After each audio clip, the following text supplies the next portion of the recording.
प्रयास न्यूज मध्य प्रदेश। दुनिया में लगातार बढ़ती ग्लोबल वार्मिंग और खतरनाक स्तर पर पहुंचता प्रदूषण अब हर किसी को डराने लगा है। शायद यही कारण है कि अब छोटे और मासूम बच्चों को भी इसके खतरे के बारे में आहट सुनाई देने लगी है। इसके चलते सैकड़ों नौनिहाल प्रकृति संतुलन और पर्यावरण संरक्षण का बीड़ा उठाने का काम कर रहे हैं। प्रकृति संरक्षण की दिशा में काफी समय से कार्य कर रही बाल पर्यावरण संसद के बैनर तले मासूम बच्चों ने शहरवासियों के समक्ष एक बेमिसाल उदाहरण पेश किया, जब सैकड़ों की संख्या में छोटे बच्चे शारदा बाल ग्राम स्थित पहाड़ी पर वृक्षारोपण करने पहुंचे। यही नहीं, बच्चों ने खुद ही बहुत सारे पौधे भी खुद रोपे।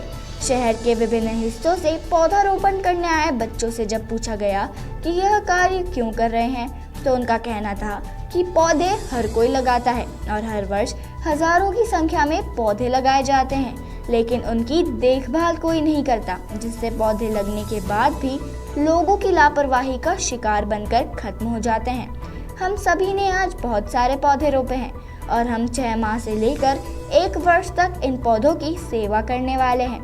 इन बच्चों की पर्यावरण और प्रकृति के प्रति इतनी चिंता देखकर जिले के कलेक्टर कौशलेंद्र विक्रम सिंह, निगम आयुक्त शिवम वर्मा और पुलिस अधीक्षक अमित सांघी भी खुद को रोक नहीं पाए और बच्चों के साथ खुद भी पौधारोपण करने ऊंची पहाड़ी पर पहुंच गए।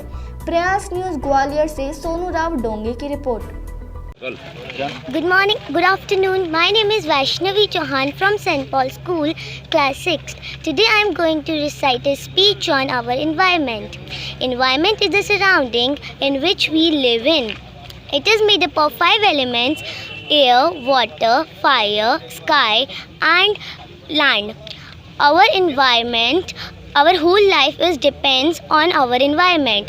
Today, our earth is facing many issues due to the changes in our environment. आज यहाँ पर पौधे लगाए जा रहे हैं और 500 पौधे लग चुके हैं और यहाँ पर हम पौधे लगाएंगे और उन्हें 1 साल तक उनकी देखभाल भी करेंगे। लोग पौधे लगाते हैं और उन्हें छोड़ देते हैं, मगर हम पौधे लगा के उनकी देखभाल भी करेंगे और उनको बड़ा बनाएंगे।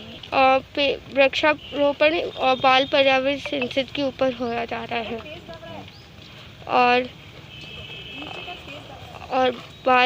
और हमें पौधे लगाने चाहिए। प्लांट्स हमें बहुत सारी चीज़ें देते हैं, जैसे ईंधन, फल, फूल, भोजन और बहुत सारी चीज़ें देते हैं और वो हमें ऑक्सीजन भी देते हैं, जिसके बिना हम जी नहीं सकते।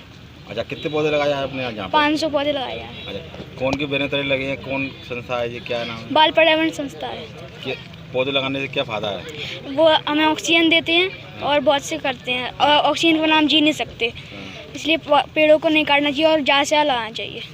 ये बच्चों को साथ लेके आपने जो पर्यावरण को सुरक्षित रखने और बढ़ाने की जो मुहिम चलाई है, उसके लिए मैं आपको शुभकामनाएं देता हूं, बधाई देता हूं और साथ ही उम्मीद करता हूं कि आपने जो ये पहल की है, बच्चे इसको आगे बढ़ाएंगे, अपने घर में, अपने स्कूल में और पौधे लगाएंगे और जब हमारा पर्यावरण अच्छा होगा तो पूरी प्रकृति अच्छी होगी, अच्छे विचार आएंगे और मैं आपको पुनः बधाई और शुभकामनाएं देता हूं इस अच्छे कार्य के लिए। आज शारदा बालग्राम में जो बाल पर्यावरण संसद है, उनके सभी सदस्यों को द्वारा और हमारे बच्चों के द्वारा आज वृक्षारोपण किया गया है।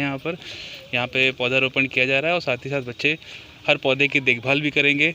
वो उसको निरंतर आके देखेंगे कि पौधे में क्या प्रगति हो रही है और अब जिस तरह वो खुद बड़े होंगे उसी प्रकार से हमारे पौधे ही बड़े होंगे और इससे जो एक बचपन से जुड़ाव रहेगा बच्चों का प्रकृति के साथ, वो रहेगा और निश्चित ही हमारा शहर इससे हरा भरा होगा। तो इन बच्चों से जो समाज है उसको क्या शिक्षा मिलेगी, जो ये प्रयास करेगा? देखिए, मेरे ख्याल से बच्चे आज के टाइम में पूरा जो ट्रेंड होता है वो तय करते हैं सोसाइटी का, तो मेरे ख्याल से बहुत अच्छी शिक्षा दे रहे हैं बच्चे हम सभी लोग को कि जिस तरह से वो प्रकृति से जुड़े हैं और वो खुद स्वयं इस तरह के एफर्ट कर रहे हैं। हम सभी बड़ों को भी उनसे प्रेरणा लेनी चाहिए और हमको भी उनके साथ अपने शहर को हरा भरा करने में कोई कसर नहीं छोड़नी चाहिए।